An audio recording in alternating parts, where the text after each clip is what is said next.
Each of us carries a unique light, an inner spark made of our experiences, wisdom, kindness, and creativity. It's not always loud or dazzling, but it's powerful. Sharing your light means showing up authentically, offering compassion when it's needed most, and using your gifts to uplift others. It's about choosing courage over comfort, generosity over silence, and hope over cynicism.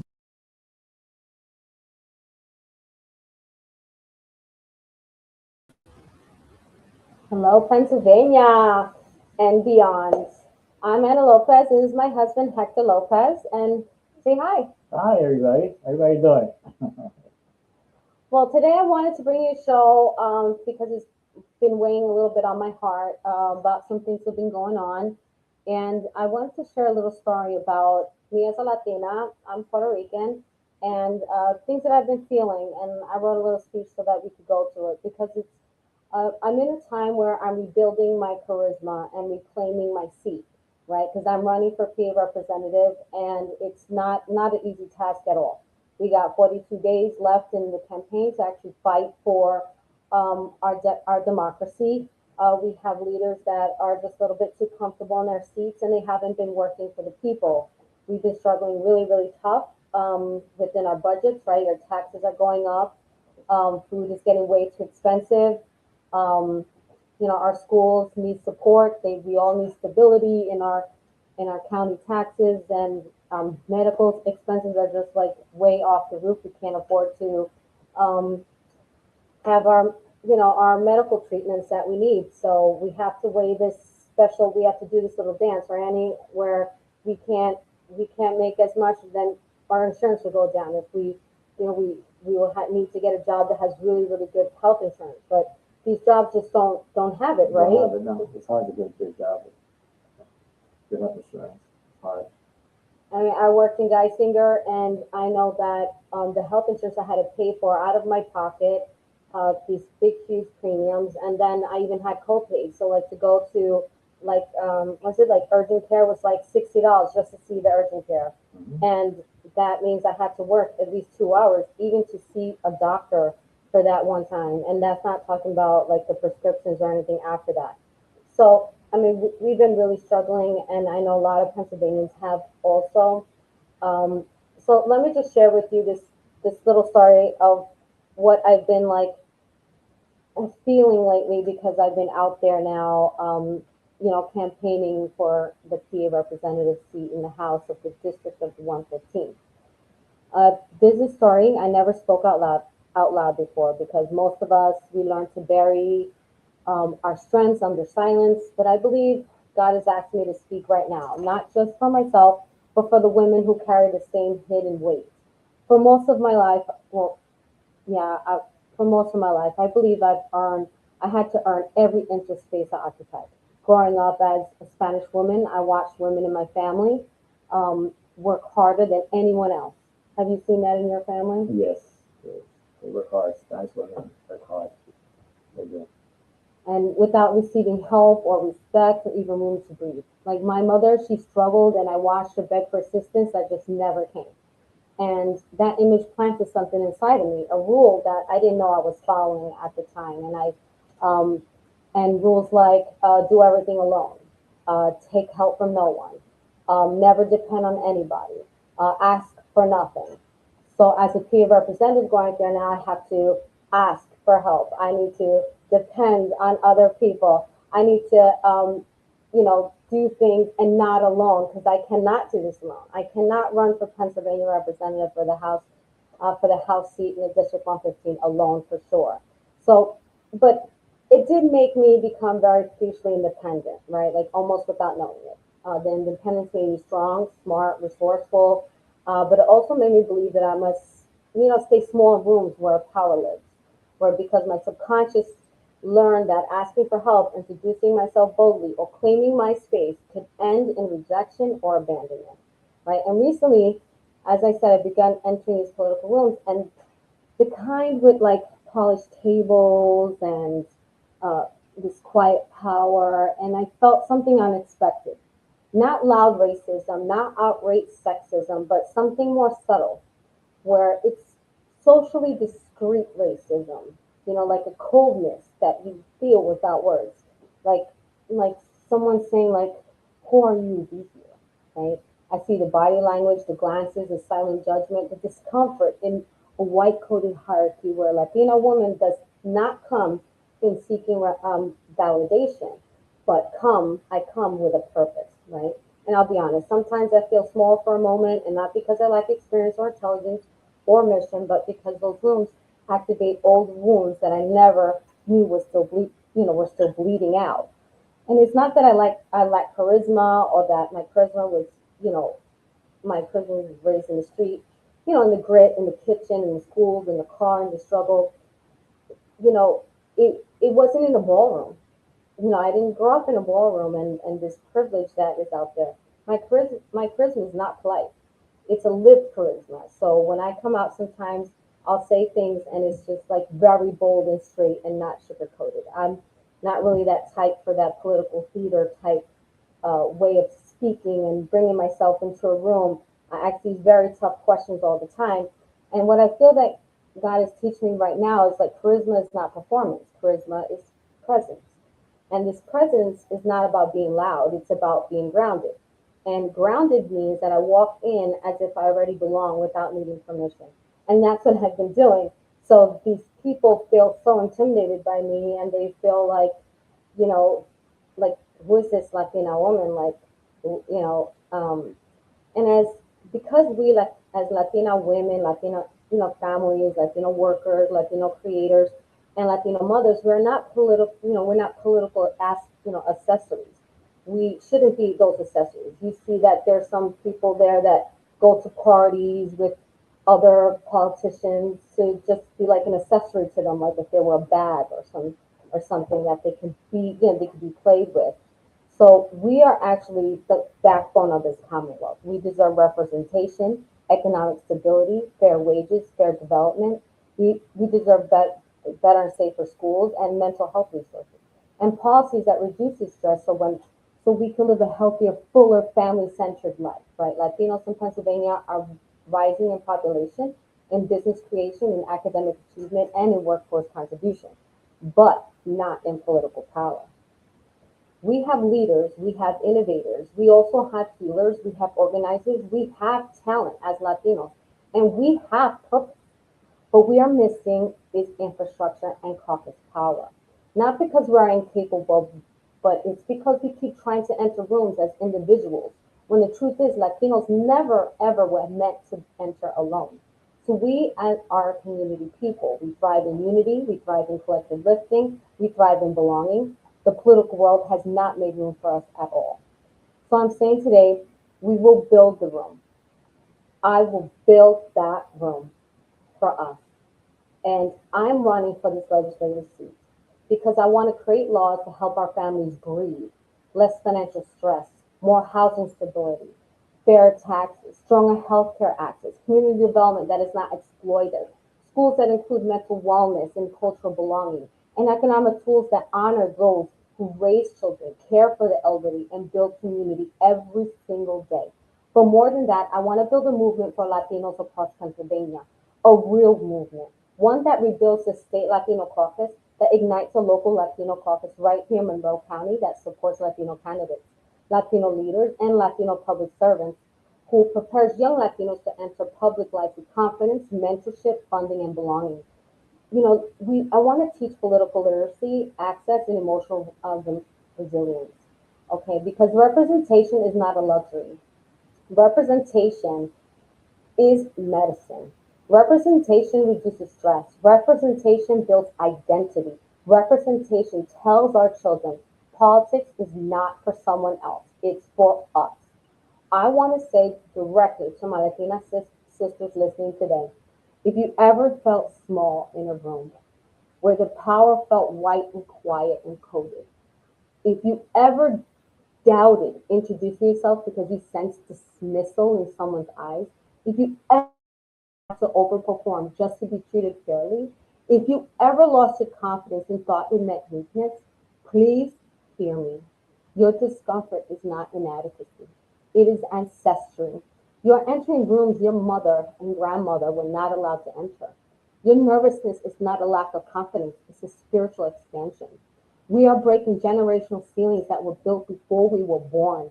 And that means sometimes pressure, grief, imposter syndrome, old trauma activation, emotional exhaustion, because it also means historic transformation, cultural presence, a divine assignment, and a spiritual calling. I do not enter political rooms to impress anyone. I enter because my community deserves a voice at the table. And God chose my journey, including my hardships, my injury, my motherhood, my survival, my leadership, to prepare me for this path. And I am not alone. I am part of a lineage of Spanish and Latino women who worked without applause, survived without support, prayed without recognition, held communities together when systems failed them. We are not trying to take anything from anyone. We are trying to reclaim the dignity of our ancestors that they have earned for us. And I want every Latina listening to know this is your time. Politics is not an elite sport. It's the community stewardship.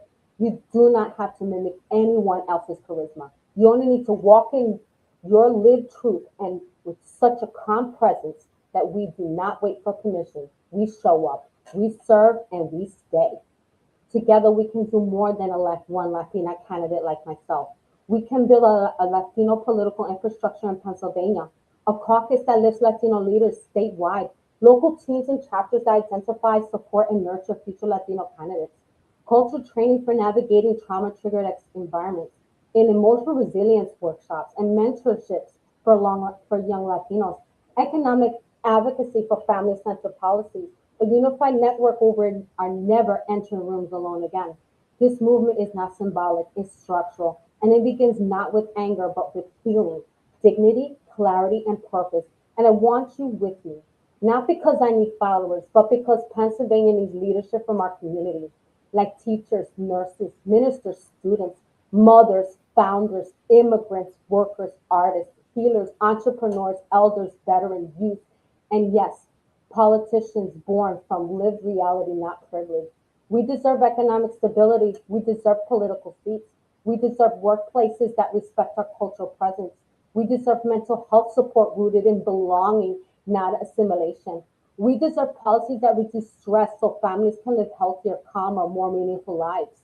Family is sacred, and every system that disables families, like taxes, wages, unsafe development, housing exploitation, poor healthcare access, is a system that must be reformed.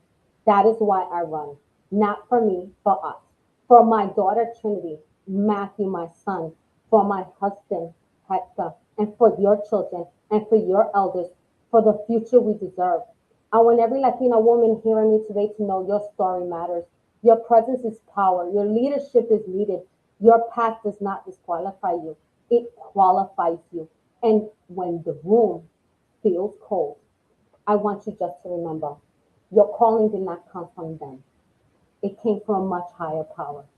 So today I'm just campaigning for a legislative seat, but I'm building a movement that says we are here, we're capable, we are rising, and we're taking our rightful seats, not as guests, but as builders of the future. Now, there are many things that I'm working for, right, honey? You've been seeing me work like day and night, right? Like just creating these solutions. Yeah. Um, and I know it's been hard for you, hasn't it? Yeah. Rather have the better. Start for the better. For the people, healthcare, for all the things that you need to survive in this life. Yeah. So, Yeah, I know. I haven't been there so much to hold our family together, and I just want to commend you for doing that, for okay. taking that seat. Thank you so much for doing all that you do. Okay, honey. Thank you. Thank you so much. Thank you very much for taking that as a Latino man. I appreciate Amen. you. Amen. So some of the things I've been working on that I wanted to bring to you is the new future of Pennsylvania, the healthcare stability and affordability that I'm looking at. Now, Pennsylvania families deserve a healthcare that is affordable, reliable, and accessible, right? We've been talking about that. And expanding Medicaid to include full adult dental coverage, I think is one of the number ones, right? We see those pictures on the internet of like making fun of Pennsylvanians with like the messed up teeth and all that. I think that's hilarious because it's like everyone can advertise this, but how about bringing a solution so that we could get full dental coverage? Because I mean, what does Medicaid in Pennsylvania give you? Like, Nothing. Yeah, we all need dental care, for sure. yes, it's just as important as our medical care because a lot of and maybe one day we could get a doctor to come talk to us about it to give more detailed information. But dental care is so important to your health. If you have a toothache, right, that like hurts like hell, you can't focus, anything. It's actually you could catch an infection and go through all your body and poison your blood, and Mm-hmm. it's something that's really dire to it. With our dental care. It's just wrong that we have our teeth and they're messed up and they're broken and all they can do is pull it out. They can't save the tooth. There's no root canals. There's no, there's only this preventive care. But as an adult,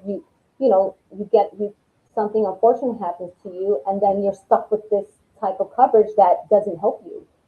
Your teeth already, have come to some type of point and then Pennsylvania says, oh, go get it yourself. And then you have these companies out here that don't even offer that dental care that you could afford to go get. Also keeping rural hospitals open and fully staffed because our hospitals, as you heard, like through the pandemic and other things that they've been closing down, there's not access to hospitals and medical care.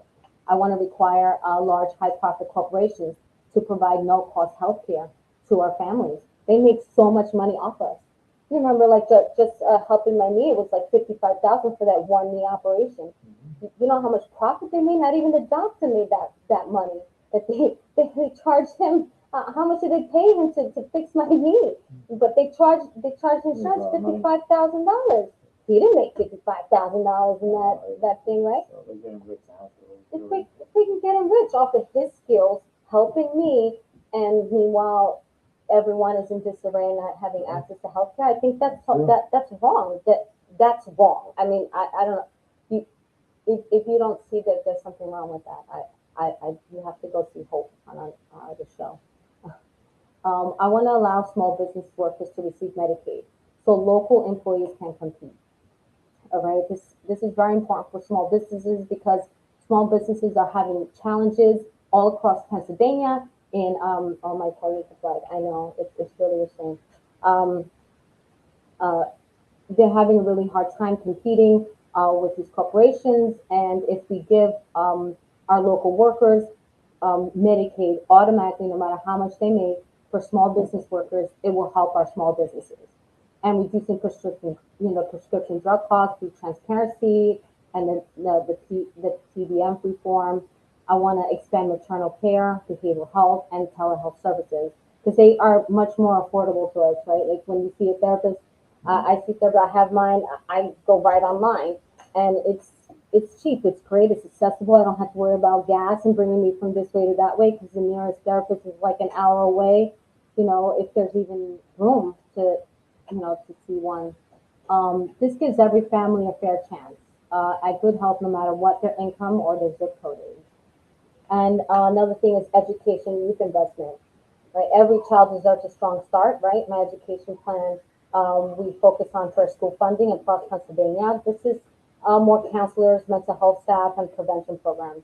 Our teacher workforce pipelines, our recruitment and loan forgiveness programs must be changed, right? Because our teachers, they deserve this loan forgiveness program in our systems. I could go on a lot about that because our teachers do so much work in helping form our children's education, their discovery. I'm even writing a book about how that whole system has to change too. I want to strengthen our special education support and transportation. I want to expand career trade and technical partnerships for our youth because not everything has to go to college. Not everyone has to go to college, and not everything has to be directed, oh, college bound and all this.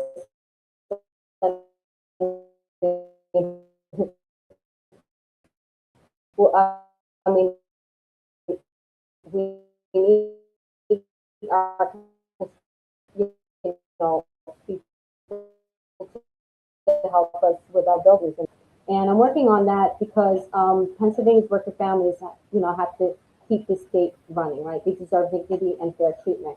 So I proposed a 22 $22.50 an hour wage standard for high profit corporations. So it's a 6 weeks guaranteed of paid leave for workers. I want a state supported PA FMLA with 60 to 90% wage replacement, which you guys know FMLA here in Pennsylvania, how that works. It's a huge nightmare. I mean, people, we need to, um, like my daughter, she's having the baby, right? That she has to take off to give birth to, to Jasper, and her FMLA, there's no wage coverage at all. She's been working for forever. She's working now. She's almost giving birth, and there's no FMLA and PA at all. We rely on the federal mandate. And I mean, and let me keep on. I'll keep on with that because it's not fair. It's not fair. And the representatives sitting there they're not even proposing this. They're not talking about it. It's never been proposed in any type of bill ever. Not even to talk about it in a committee. I mean, nothing, nothing, nothing, nothing. They're just dead weight. Uh, that's it. They're just not talking about it, and it doesn't matter which party. I'm not a party person. This is both party, all parties, everybody, all elected officials are not talking about this at all. How about a healthcare support for small business employees? Again, like small businesses are always being forgotten, always. Our childcare workforce. We need investment in stronger worker protections, a fair scheduling, and corporate accountability. And Pennsylvania is built for corporations, not for people at all. This agenda really respects workers and strengthens families, like the family rights and community strength that I'm working on. Families are the foundation of communities, right? Like I was just saying, my plan protects them through everything to have a strong pregnancy and a family status with anti-discrimination laws, job protection, and flexible scheduling for caregivers, better access to affordable and high-quality childcare, okay, stronger domestic violence response systems and a shelter funding, okay, expanding community-based mental health and recovery programs, and policies to keep families safe, supported, and economically stable. Okay, every family deserves security, dignity, and opportunity, don't they? So together we can build this new future for Pennsylvania. And I'm running to give working families a voice and protect our communities and make Pennsylvania a place where every person, every parent, every worker, child, and senior can thrive. Um, Now, I know I've been talking a lot, and I really wanted my husband to come and share with us this thing because Latinos are really suffering in Pennsylvania and around our whole country with ICE and being picked up by by agents in like plain clothes and just the frailty of it, the painfulness of children screaming while their parents are being taken and it's something Latinos are facing, and it's very hard to see and to work through. But we really need some solution to it. But I wanted to play this clip just so because a lot of people are saying, "Oh, this is not true. This is not happening in our block," and that's a lie. Like, don't believe it. Don't believe the hype. Right? This is really help. This is really going on. And I just wanted to share that clip real quick before we continue talking about ICE and what we feel as Latinos we should be doing. Iowa being arrested by ICE agents in plain clothes. Are you okay? Then where's his cop? The worker, identified as Jorge Gonzalez Ochoa, can be seen pinned to the ground as the agents ready to taser while he was screaming for help. Gentlemen, who are you with? Federal agents. Who? ICE? Wow, In a statement to CNN affiliate KCRG, ICE said that Gonzalez Ochoa is, quote, a 27-year-old criminal illegal alien from Colombia who is under criminal investigation for fraud, and that the agents executed the arrest professionally and in full compliance with the law. What's your name? Say your name. Say your name. Jorge Gonzalez. Say your name. CNN has reached out to ICE for comment on this situation.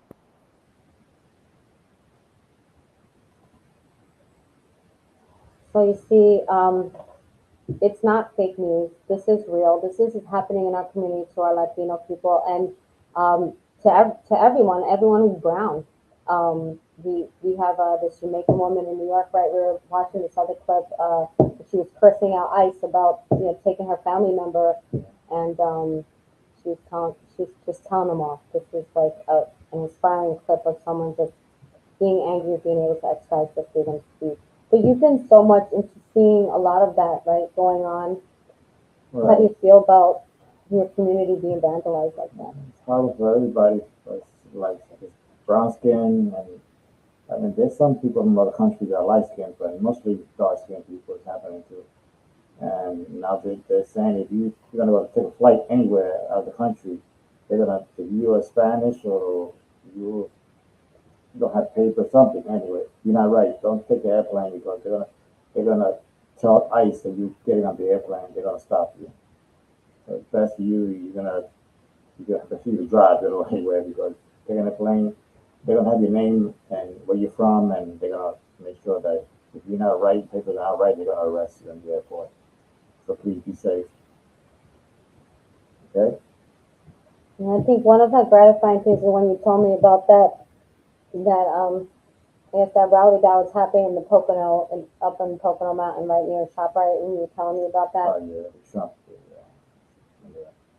Well, it was a rally and it was crazy. You know, people just hate Trump. They just hate Trump. No matter where you go, there people hate Trump. No matter what they were. You know, that's the way he could say it. You know, his way of being. You just hate him. His way of being. His coolness, evil ways, his lies, all that's going on with Trump. So we all know that. Even though people love Trump, they know he's lying. Even though they know that they know he's lying. Even though they love Trump, I don't know what the reason they love him, but they know themselves. They're not stupid. They're educated people.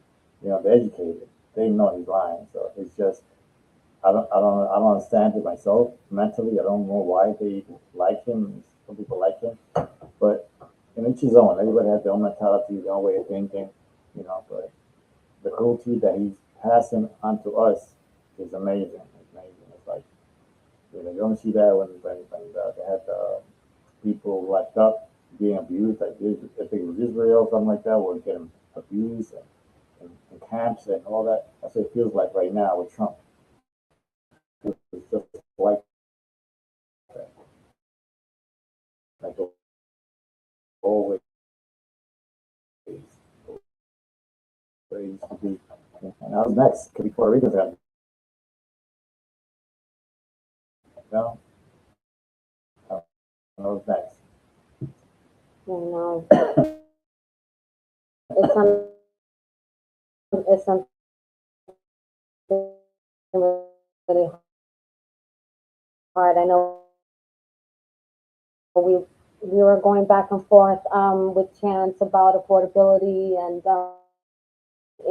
it's private. It's on federal land, and Pennsylvania is not doing anything about it. There's been human rights violations there, Mm-hmm. but there's no. We have our legislators are not giving power to anybody or anything to help the situation. So we have people that there was just someone that died in that facility, right? That they Yeah, had he hung himself, hung himself in cell, or they say he hung himself. They're not sure.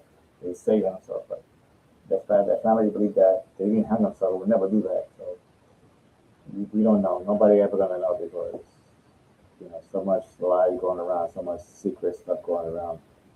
So everybody's loyal to Trump. So and that's the thing about it. People getting murdered, people getting disappeared from the country. You know, people don't say nothing because they're scared of Trump. They're scared what's going to happen to them. You know, and that's where it is. That's where it is right now. So I say, God bless America. God bless those people that are suffering. You know, I hope life changes. If Trump gets out of office, somebody else with a good heart can be in office and trust. You can trust in him. The next person. No lies. No lies. No. Nobody getting beat up. No family getting separated, and none of that. Just down to somebody truthful and with a good heart, with a very good heart. You know. So like I say,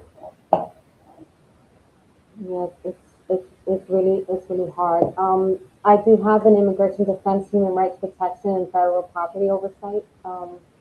That I have because we have 2,572 federal buildings with 616,896 acres of land, federal land here.